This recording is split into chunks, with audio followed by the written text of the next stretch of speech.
Hi అండి, నమస్తే. నేను Ambika. Welcome back to Vinni చేతి వంట.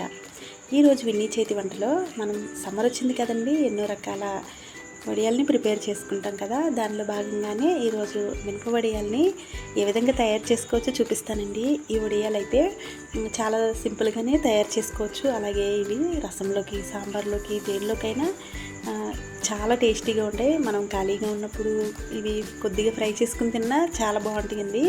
మరి ఒక చిన్న రిక్వెస్ట్, మన విన్నీ చేతి వంట ఛానల్ని ఇంకా సబ్స్క్రైబ్ చేసుకునే వాళ్ళు ఉంటే ప్లీజ్ సబ్స్క్రైబ్ చేసుకోండి.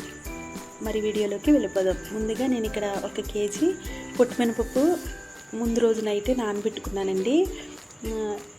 మీరు ఎంత క్వాంటిటీ అయినా తీసుకోవచ్చు.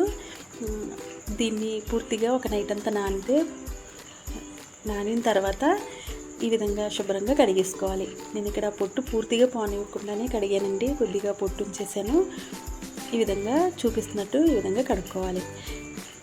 తర్వాత దీనిలోకి 4 పచ్చిమిరపకాయలని, 1 టేబుల్ స్పూన్ జీలకర్రని, కొన్ని వెల్లుల్లి రెబ్బల్ని, చిన్న అల్లం ముక్కని ఈ విధంగా తీసుకోవాలి. దీనిలో వెల్లుల్లిపాయలు వేస్తే చాలా బాగుంటుందండి టేస్ట్. ఒకసారి మీరు కూడా ట్రై చేయండి. ఇవన్నీ ఇలా మిక్సీ గిన్నెలో వేసుకోవాలి. పచ్చిమిరపకాయలని కట్ చేసుకుని వేసుకోవాలండి. ఈ విధంగా అన్నీ మిక్సీ గిన్నెలో వేసుకుని దీన్ని కచ్చాపచ్చాగా మిక్సీ పట్టుకోవాలి. తర్వాత పప్పుని ఈ విధంగా గట్టిగా రుబ్బుకోవాలండి. అసలు నీళ్ళు పోయకుండా గట్టిగా పిండిని చూపిస్తున్నట్టు ఈ విధంగా గ్రైండర్లో రుబ్బేసుకోవాలి. తర్వాత మనం మిక్సీ పట్టుకున్న ఈ మిశ్రమాన్ని వేసేసుకోవాలి. తర్వాత రుచికి సరిపడా ఉప్పు కూడా వేసుకుని శుభ్రంగా కలిపేసిన తర్వాత నేను ఇక్కడ పాలిథిన్ కవర్ తీసుకున్నాను. మీరు కాటన్ క్లాత్ మీదైనా వేసుకోవచ్చండి. కాటన్ క్లాత్ అయితే ముందుగా ఒకసారి తడిపేసి ఈ విధంగా వేసేసుకోవాలి. వడియాలు ఎండ ఎక్కువ రాకముందే వేసేసుకుంటే బాగుంటాయండి. మరి ఎండలో వేయటం కన్నా మార్నింగ్ లేచిన వెంటనే ఈ పని పూర్తి చేసుకుంటే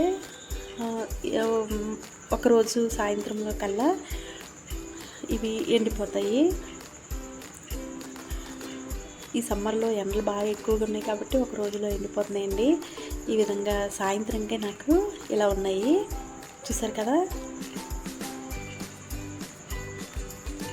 ఇలా పూర్తిగా ఎండిపోయినాయండి. వీటన్నిటిని ఫోల్డ్ చేసుకోవాలి. ఇలా కవర్ నుంచి వేరు చేసేసుకుని మరోవైపు కూడా ఎండేలాగా ఎండలో పెట్టుకోవాలి. ఇలా ఒక 2 రోజులైతే పూర్తిగా ఎండిపోతాయండి. అంతేనండి. ఇవైతే ఇలా రెడీ చేసుకున్న ఈ వడియాలు సంవత్సరం పాటు నిల్వ ఉంటాయి. చాలా బాగుంటాయండి టేస్ట్ అయితే. మరి ఒకసారి మీరు కూడా ఇదే విధంగా తయారు చేసుకుంటారని చెప్పి వీడియో పోస్ట్ చేస్తున్నాను. నేను ఇక్కడ 2 రోజులు చేసిన వడియాలు అయితే ఇవ్వండి. ఒకే సైజులో రావాలి అంటే పాల కవర్లో వేసుకునైనా వీటిని వేసుకోవచ్చు. ఇవి కొద్దిగా వేయించి చూపిస్తాను. స్టవ్ మీద ప్యాన్ పెట్టుకుని ఆయిల్ వేడైన తర్వాత ఫ్లేమ్ని లోగానే పెట్టుకోవాలండి. ఈ వడియాలకైతే లోపల వరకు వేగాలి అంటే స్లోగానే ఈ వడియాలు వేయించుకోవాలి. ఇలా వేగిన ఈ బ్రౌన్ కలర్ వచ్చిన తర్వాత వీటిని ప్లేట్లోకి తీసేసుకోవాలి. మరి ఎక్కువసేపు వేగితే మాడిపోయే అవకాశం ఉంటుంది కాబట్టి కొద్దిగా ఈ విధంగా వచ్చేలాగా చూసుకోవాలి. అంతేనండి, వడియాలు అయితే పూర్తయిపోయినట్లే. ఇవి రసంలోకి, సాంబార్లోకి, పప్పుచారులోకి చాలా అంటే చాలా బాగుంటాయి. మరి ఒకసారి తప్పకుండా ట్రై చేస్తారని చెప్పి వీడియో పోస్ట్ చేస్తాను. వీడియో నచ్చితే లైక్ చేసి మీ ఫ్రెండ్స్కి, రిలేటివ్స్కి షేర్ చేయండి. ఇలాంటి మరిన్ని వీడియోస్ కోసం మా విన్నీ చేతి వంట ఛానల్ని సబ్స్క్రైబ్ చేసుకోండి. Thank you for watching.